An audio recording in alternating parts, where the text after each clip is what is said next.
Tidak ada keraguan bahwa Raja Dzulkarnain yang menakjubkan itu sangat menarik. Yang menakjubkan tentang dia adalah bahwasanya dia menjelajahi dunia dan mencapai ujung timur dan barat bumi. Yang mengabadikan namanya adalah kitab dari Sang Maha Kuasa, yang menceritakan tentang raja yang adil, tulus, dan bijaksana. Namun ada pertanyaan yang tersisa, yaitu apakah Dzulkarnain satu-satunya yang telah menjelajahi dunia dan mencapai ujung dunia? Ada sebuah pertanyaan yang sulit yang sering diajukan, yaitu siapakah Dzulkarnain sebenarnya? Para ulama dan sejarawan memiliki perbedaan pendapat tentang siapa yang dimaksud dengan Dzulkarnain. Beberapa dari mereka menelusuri sejarahnya hingga 300 tahun sebelum masa Rasulullah SAW, dan beberapa dari mereka melacaknya hingga 2000 tahun lebih sebelum masa tersebut. Tentang hakikat siapakah Dzulkarnain itu, sebagian besar pendapat yang disebutkan oleh para ulama hampir terbatas pada 3 orang saja. Yang pertama, Alexander Agung, yaitu yang berasal dari Makedonia. Yang kedua, As-Sa'b Dzulkarnain Al-Himyari. Dan yang ketiga adalah orang saleh yang hidup di zaman Nabi Ibrahim alaihissalam yang tidak diketahui siapa dia sebenarnya. Ada juga pendapat keempat yang menyebutkan bahwa Dzulkarnain adalah Cyrus Achaemenid Persia. Begitu juga ada pendapat yang menyebutkan bahwa Dzulkarnain sebenarnya bukanlah keempat orang ini. Maka siapakah sebenarnya Dzulkarnain tersebut?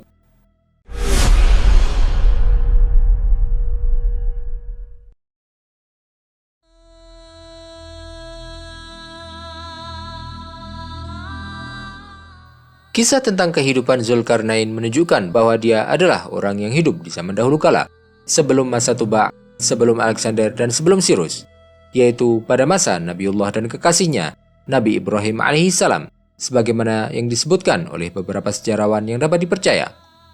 Dia adalah seorang yang kisahnya telah hilang, dan hanya disebutkan oleh Allah SWT serta ditetapkan oleh Rasulullah SAW. Beberapa potongan sejarah lain diambil oleh sejarawan tertentu.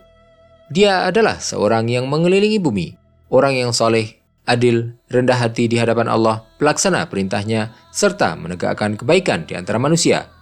Dia memiliki ujung dunia, sehingga dia tidak terpedaya oleh uang, jabatan, ketenaran, kekuasaan, ataupun kekuatan.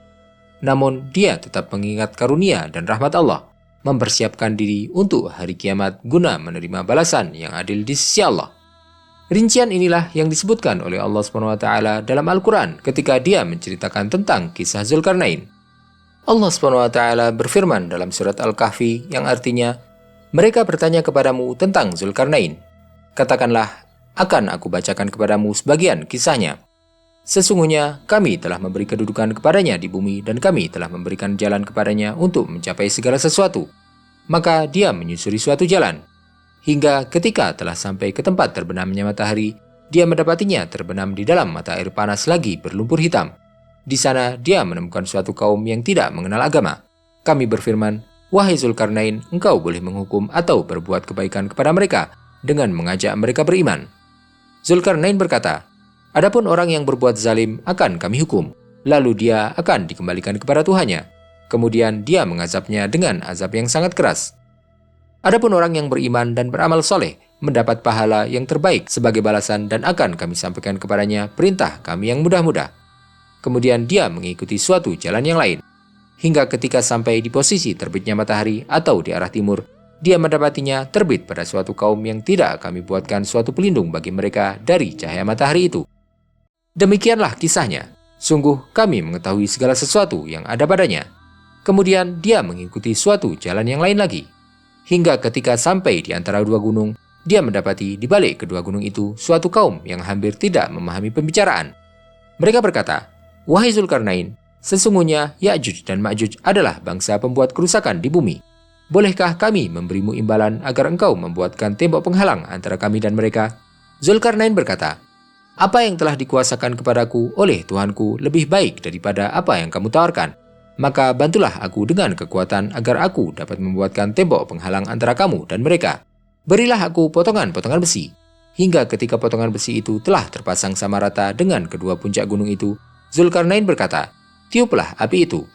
Ketika besi itu sudah menjadi merah seperti api, dia pun berkata, berilah aku tembaga yang mendidih, agar kutuangkan ke atas besi panas itu. maka Ya'juj dan Ma'juj tidak mampu mendakinya dan tidak mampu pula melubanginya. Zulkarnain berkata, tembok ini adalah rahmat dari Tuhanku. Apabila janji Tuhanku telah tiba, dia akan menjadikannya hancur luluh. Janji Tuhanku itu benar.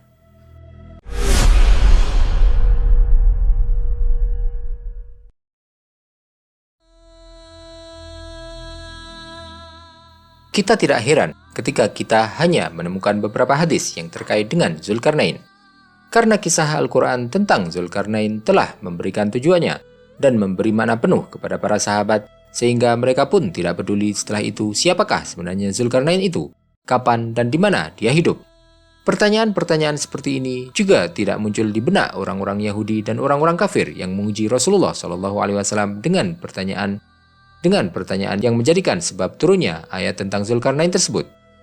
Ibnu Abi Hatim meriwayatkan dari hadis Uqbah bin Amir yang diriwayatkan kepadanya dalam kisah Zulkarnain bahwa ia berjalan hingga mencapai tempat terbitnya matahari. Kemudian ia sampai di antara dua gunung. Kemudian ia membangun sebuah bendungan. Dalam sebuah hadis disebutkan bahwasanya beberapa orang Yahudi bertanya kepada Rasulullah SAW tentang Zulkarnain. Kemudian beliau pun menjawab, dia adalah seorang pemuda dari bangsa Romawi.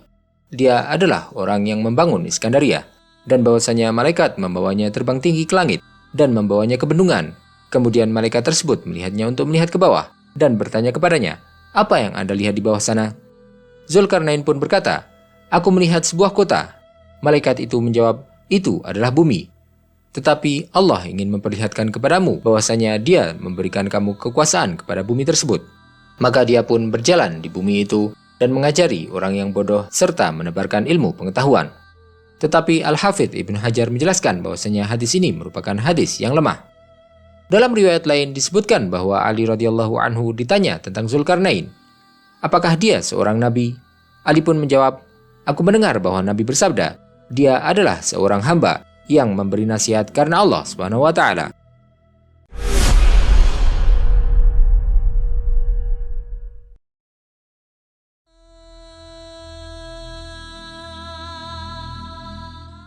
Kenapakah Zulkarnain diberi nama dengan nama Zulkarnain tersebut, yang berarti pemilik dua tanduk? Ada yang menyebutkan bahwa dia berdoa kepada Allah, kemudian ia pun dipukul oleh kaumnya di kepalanya hingga ia mati. Allah SWT kemudian menghidupkannya kembali, kemudian ia kembali berdoa, dan dipukul lagi di sisi kepalanya yang lain hingga ia pun kembali mati. Allah kembali menghidupkannya, kemudian doanya dikabulkan. Dia disebut Zulkarnain karena alasan tersebut. Disebutkan pula bahwa ia dinamai dengan nama Zulkarnain karena ia memiliki mahkota yang memiliki dua tanduk. Meskipun mahkota ini tidak ditemukan, kita menemukan pada gambar koin kuno Romawi ada gambar Alexander yang memakai mahkota dengan dua tanduk. Apakah Alexander memakai mahkota itu untuk meniru Zulkarnain agar bisa menaklukkan bumi dari ujung timur ke barat seperti yang dilakukan oleh Zulkarnain, ataukah memang dia merupakan Zulkarnain tersebut? Ada pendapat lain yang menyebutkan bahwa gelar Zulkarnain ini disebutkan karena dia telah berhasil menaklukkan bumi dari ujung timur ke barat. Berdasarkan apa yang disebutkan oleh Rasulullah SAW ketika beliau ditanya, dia dipanggil dengan nama ini karena dia telah menaklukkan bumi dari timur ke barat. Ujung timur adalah tanduk dan ujung barat adalah tanduk yang lain.